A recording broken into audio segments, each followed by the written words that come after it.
विद्यार्थी मित्रो, मागच्या पिरियडला आपण भारतीय पक्ष पद्धती या चॅप्टर अंतर्गत काँग्रेस पक्षाची भारतीय राजकारणात असलेली भूमिका आणि त्या पक्षाची ध्येय धोरणे याबद्दल चर्चा केलेली होती.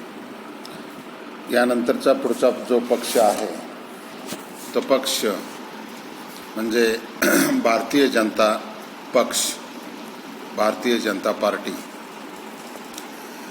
साधारणतः 1980मध्ये लोकसभेच्या सार्वत्रिक निवडणुकीत जनता पक्षाचा पराभव झाल्यानंतर जनता पक्षाचं विघटन झालं.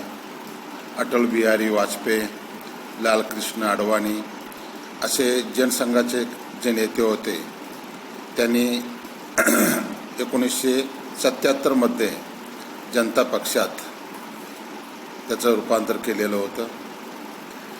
ते 80 साली जनता पक्षातून बाहेर पडले आणि त्यांनी भारतीय जनता पक्षाची स्थापना केली. 1984च्या 8व्या लोकसभेच्या निवडणुकीत साधारणतः भारतीय जनता पक्षाला केवळ 2च जागा मिळाल्या होत्या. परंतु 1990च्या 9व्या लोकसभेच्या सार्वत्रिक निवडणुकीत भाजपनं 88 जागा मिळवून आपला प्रभाव वाढवलेला होता, हे ध्यानात घ्यावं लागेल. लालकृष्ण अडवाणी यांच्याकडे भारतीय जनता पक्षाची सूत्रे आल्यानंतर पक्षाच्या ध्येय धोरणात आणि कार्यक्रमात फरक पडलेला आपल्याला दिसून येतो. दिल्ली, हिमाचल प्रदेश, गुजरात, राजस्थान, मध्य प्रदेश, महाराष्ट्र अशा काही राज्यात भारतीय जनता पक्षाचा प्रभाव हा वाढत गेलेला आपल्याला दिसून येतो. 1989 साली भारतीय जनता पक्षाने व्ही.पी. सिंग यांच्या राष्ट्रीय मोर्चा सरकारला बाहेरून पाठिंबा दिलेला होता. व्ही.पी. सिंग यांच्या मंत्रिमंडळात भाजप सामील झालेला नव्हता. 11 महिन्याच्या कारकिर्दीनंतर भारतीय जनता पक्षाने राष्ट्रीय मोर्चा सरकारचा पाठिंबा काढून घेतला आणि भारतीय जनता पक्षाचे अध्यक्ष त्यावेळचे लालकृष्ण अडवाणी यांनी रथयात्रा, कार सेवा, शिलान्यास अशी चळवळ सुरू केल्यामुळे व्ही.पी. सिंग त्यावेळेला अडचणीत आलेले होते. त्यांनी रथयात्रेला विरोध केला. दरम्यान अडवाणी यांना अटक झाल्यामुळे भारतीय जनता पक्षाचे राष्ट्रीय मोर्चा सरकारचा हा पाठिंबा काढून घेतलेला होता. 91च्या 10व्या लोकसभेच्या सार्वत्रिक निवडणुकीत भारतीय जनता पक्षाला 111 जागा मिळाल्या. लोकसभेत विरोधी पक्ष नेते भारतीय जनता पक्षाकडे त्यावेळेला आले. 11व्या लोकसभेत भाजपला 161 जागा मिळाल्या. मतांचे प्रमाण 23.6 इथंपर्यंत वाढलं आहे. 98च्या 12व्या लोकसभेत भारतीय जनता पक्षाला 180 जागा मिळाल्या आणि त्यांनी भारतीय जनता पक्षाचे जे नेते होते अटल बिहारी वाजपेयी यांना मित्र पक्षांचं सहकार्य घेऊन सरकार बनवलं. पंतप्रधान अटल बिहारी वाजपेयी यांचे सरकार 13 महिने टिकले. 99च्या 13व्या लोकसभेत भाजपला 182 जागा मिळाल्या. या 10 वर्षाच्या राजकारणाची बेरीज वजाबाकी पाहिली तर भाजपने बेरजेचंच राजकारण केलेलं आपल्याला दिसून येतं. लोकसभेतील भाजपच्या सदस्य संख्येची चढती जी कमान आहे ती या काळात आपल्याला दिसून येते. काँग्रेस पक्ष आणि जनता दल यांच्या विघटनाची परिणती भाजपच्या सदस्य संख्येत वाढ झालेली होती असं म्हणायला काही हरकत नाही. उत्तर प्रदेश, बिहार, गुजरात या राज्यात भाजपचा विशेष प्रभाव वाढला. त्यानंतर ओरिसा, तामिळनाडू, कर्नाटक या राज्यातही भाजपने अनुक्रमे बिजू जनता दल, द्रमुक आणि लोकशक्ती या पक्षाची युती करून आपला प्रभाव वाढवलेला दिसून येतो.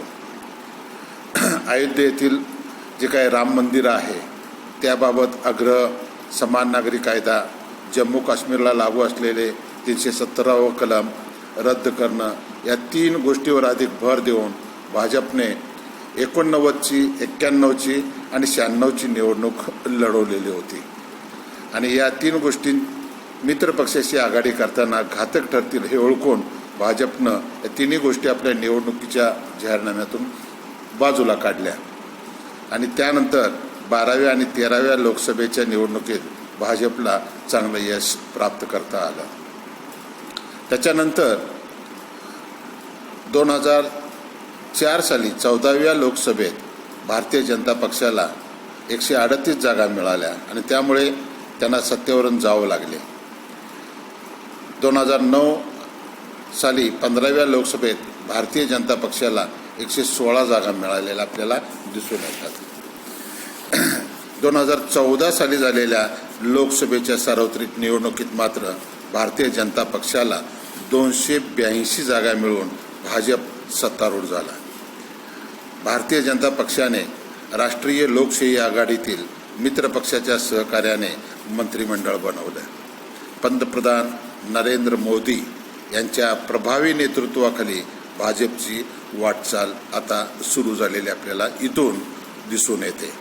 17व्या लोकसभेच्या सार्वत्रिक निवडणुकीत भारतीय जनता पक्षाला 303 जागा मिळाल्या. भाजपला निर्विवाद स्पष्ट बहुमत मिळालं.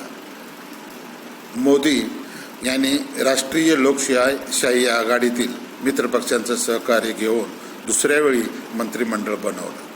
राष्ट्रीय लोकशाही आघाडीत भारतीय जनता पक्षाबरोबर शिवसेना, जनता दल, लोकशक्ती पक्ष, अपना दल, शिरोमणी अकाली दल, अखिल भारतीय अन्ना द्रविड मुन्नेत्र कळघम, अखिल झारखंड विद्यार्थी परिषद पक्ष, राष्ट्रीय लोकतांत्रिक प्रगतशील पक्ष असे काही पक्ष हे एकंदरीत या आघाडीमध्ये सहभागी झालेले आपल्याला दिसून येतात.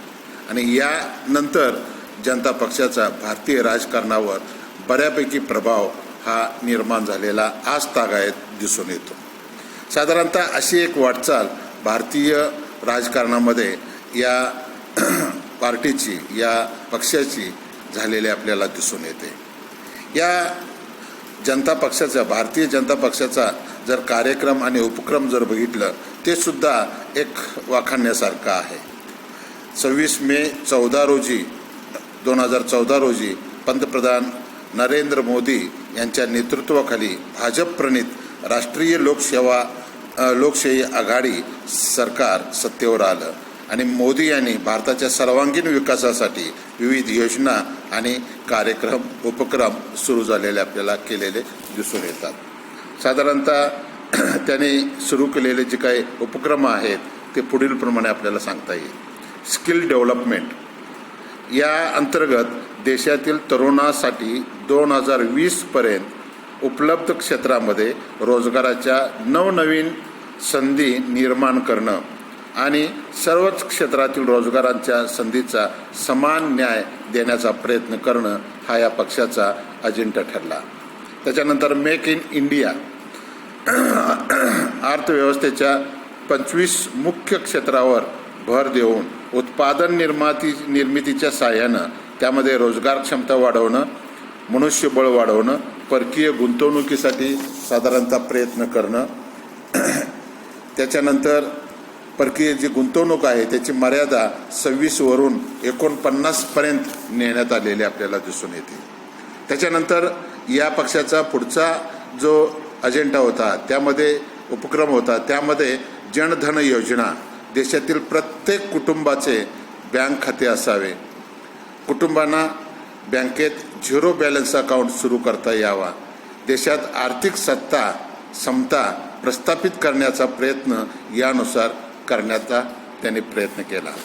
त्यानंतर बेटी बचाओ बेटी पढाओ, स्त्री जन्मदरामध्ये वाढ करणं आणि स्त्रियांच्या शिक्षणाची अधिकाधिक जी काही संधी आहेत किंवा ज्या काय गोष्टी आहेत त्यासाठी जास्तीत जास्त प्रयत्न करणं, बालविवाह पद्धतीस प्रतिबंध करण्यासाठी ग्रामपंचायतींना जबाबदार धरणं, अशा काही गोष्टी की ज्यामुळं स्त्री भ्रूण हत्या होणार नाही याविषयीचा उपक्रम त्यांनी या बेटी बचाओ आणि बेटी पढाओ या योजनेअंतर्गत केलेला दिसून येतो. त्याच्यानंतर स्वच्छ भारत योजना, दारिद्र्य रेषेखाली कुटुंबासाठी स्वच्छता गृह बांधणे, मल निस्सारण व्यवस्थापनासाठी शास्त्रशुद्ध आणि यांत्रिकी व्यवस्था निर्माण करणे, देशात 6 कोटी स्वच्छता गृह बांधणे असा एक कार्यक्रम या स्वच्छ भारत योजनेमध्ये आपल्याला दिसून येतो. त्याच्यानंतर स्मार्ट सिटीज, प्रत्येक घटक राज्यातील एका शहरातील पायाभूत सुविधा जागतिक दर्जाच्या करण्याच्या दृष्टिकोनातून स्मार्ट सिटीची योजना राबवण्यात आलेली आहे. आणि त्या अंतर्गत पर्यावरणपूरक वीज निर्मिती, नियमित पाणी पुरवठा, वेगवान दळणवळण या गोष्टी स्मार्ट सिटीच्या बांधणीसाठी महत्त्वपूर्ण मानल्या गेल्या. त्यानंतर खासदार ग्राम दत्तक योजना, 2019 पर्यंत प्रत्येक खासदाराकडून 3 गावच्या पायाभूत सुविधा पुरवून त्यांचा विकास साधणं आणि या अनुषंगानं ग्राम दत्तक योजना राबवलेली आपल्याला दिसून येते. त्यानंतर कृषी विकास, शेतकऱ्यांच्या विविध ज्या काही सोयी उपलब्ध करून देता येईल त्या करून देण्यासाठी प्रयत्न करणं. यामध्ये प्रामुख्याने नदी जोड प्रकल्प आहे, त्याच्यानंतर सिंचन व्यवस्था आहे, पीक विमा आहे, ओव्हरड्राफ्टची व्यवस्था आहे, जमिनीचा कस तपासण्यासाठी हेल्थ कार्ड योजना आहे, खत पुरवठा, बाजारपेठा इत्यादी व्यवस्था उपलब्ध करून देण्यात त्यांचा प्रयत्न आपल्याला या अनुषंगानं दिसून येतो. गारपीट, अवकाळी पाऊस, दुष्काळ अशा परिस्थितीतही शेतकऱ्यांना योग्य स्वरूपाची जी काही मदत करता येईल ते करण्याचीही या योजनेमध्ये विचारधारा असलेला आपल्याला दिसून येतो. आरोग्यविषयक योजना आहेत, त्याच्यानंतर शिक्षण आणि प्रशिक्षण यांच्याविषयी काही योजना आहेत. ऊर्जा आणि वीज निर्मिती या दृष्टिकोनातून सुद्धा त्यांनी बऱ्यापैकी केलेलं आपल्याला दिसून येतं. साधारणतः सौर ऊर्जा प्रकल्पाची क्षमता वाढवून 2022 पर्यंत 20 मेगावॅटवरून 100 मेगावॅटपर्यंत नेण्याचं उद्दिष्ट स्वीकारलेलं आपल्याला दिसून येतं. अपारंपरिक ऊर्जा प्रकल्पातून मूलभूत क्षेत्राचा विकास आणि त्याचा दर्जा वाढवण्याचा प्रयत्न या योजनेअंतर्गत या भारतीय जनता पार्टीचा असलेला आपल्याला दिसून येतो. परराष्ट्र संबंध जे काय आहेत याबद्दल सुद्धा एक चांगल्या प्रकारचं नियोजन या पक्षाने केलेलं आपल्याला दिसून येतं. साधारणतः मोदी यांनी गेल्या 2 वर्षात 20हून अधिक देशांना भेटी दिलेल्या आहेत. परकीय कंपन्यांना भारतातील उद्योगांमध्ये भांडवल गुंतवणुकीचं आवाहन केलेलं आहे. संरक्षण क्षेत्रातील उत्पादन मेक इन इंडिया मार्फत वाढवण्यासाठी Germany, Japan, Korea, France, America इत्यादी देशांना भेटी देऊन परस्परांना सहकार्य करण्याचा प्रयत्न मोदींनी आपल्या कारकिर्दीत केलेला दिसून येतो. गेल्या 2 वर्षात साधारणतः केंद्र शासनानं अनेक चांगल्या योजना या जागतिक पातळीवर उपक्रम या अनुषंगानं सुरू केलेला दिसून येतात. आणि यामध्ये make in India, digital India programme, Swachh Bharat अभियान, नॅशनल डिजिटल लिटरसी मिशन इत्यादी उपक्रम राबवून आपलं एक भारताचं स्थान जगातील आंतरराष्ट्रीय राजकारणात एक भक्कम करण्याचा प्रयत्न या पक्षानं केलेला आपल्याला दिसून येतो. उद्योजकतेच्या बाबतीत बोलायचं म्हटलं तर भांडवल बाजारात सकारात्मक वातावरण निर्मिती करणं हे या पक्षाचं धोरण राहिलेलं आहे. परदेशी गुंतवणूक आणि कंपन्यांकडून भांडवल बाजारात मोठ्या प्रमाणात गुंतवणूक करण्याचं आवाहन या पक्षानं केलेलं दिसून येतं. अनेक नवीन प्रकल्पांना आणि लघुउद्योजकांना भांडवल पुरवठा करणं, केंद्र शासनानं कोळसा खाणीचे लिलाव पुन्हा सुरू केल्यानं पायाभूत साधनं आणि त्या अनुषंगानं उद्योगधंद्याचे आवश्यक असणारी जी काय सामुग्री आहे ही उपलब्ध झालेली आपल्याला दिसून येते. तर या पद्धतीनं भारतीय जनता पक्षानं या 2 वर्षामध्ये बऱ्यापैकी देशाच्या संरक्षणासाठी, विकासासाठी अनेक प्रकारचे निर्णय घेऊन उपक्रम राबवलेले आपल्याला दिसून येतात. या बरोबरच या पक्षानं भ्रष्टाचारमुक्त, पारदर्शक, धोरणात्मक प्रशासन आणि त्वरित निर्णय हे भारतीय जनता पक्षाचे मूलभूत जे काही सिद्धांत आहेत हे वास्तवात आणण्याचा प्रयत्न केलेला दिसून येतो. अर्थात सदृढ अर्थव्यवस्थेसाठी विश्वासार्ह सरकार आवश्यक असणं हे कधीही योग्य असतं आणि त्या दृष्टिकोनातून देशातील साधन संपत्ती ही देशाची संपत्ती आहे. शासनाचा प्रमुख या नात्यानं सरकारनं या भारतीय जनता पक्षानं ट्रस्टी म्हणून एक चांगली भूमिका पूर्ण केलेली आपल्याला दिसून येते. तर मेक इन इंडिया आणि स्किल इंडिया या अभियानाचा उद्देशच या दृष्टिकोनातून असलेला आपल्याला दिसून येतो आणि त्यातूनच युवकांना रोजगार उपलब्ध करून देणं आणि ज्या वेळेला युवकांच्या दृष्टिकोनातून प्रयत्न करता येईल ते केंद्र पातळीवरनं या पक्षानं केलेलं आपल्याला दिसून येतं. लोकांना एकत्रित करण्यासाठी, जोडण्यासाठी डिजिटल इंडिया आणि सर्व मुख्यमंत्र्यांना एकत्रित आणण्यासाठी टीम इंडियाची भावना या पक्षानं आपल्या ध्येय धोरणात राबवलेली दिसून येते. थोडक्यात या पक्षानं भारतीय राजकारणामध्ये आता एक बऱ्यापैकी स्थान निर्माण केलेलं आपल्याला दिसतं आणि या अनुषंगानं या भारतीय राजकारणात याही पक्षाचं प्राबल्य आणि स्थान या दृष्टिकोनातून एक मोठं आहे असं म्हणायला काय हरकत नाही. ठीक आहे, याच्यानंतर पुढचा भाग जो आहे तो आपण नंतरच्या पिरियडला घेऊ. थँक्यू.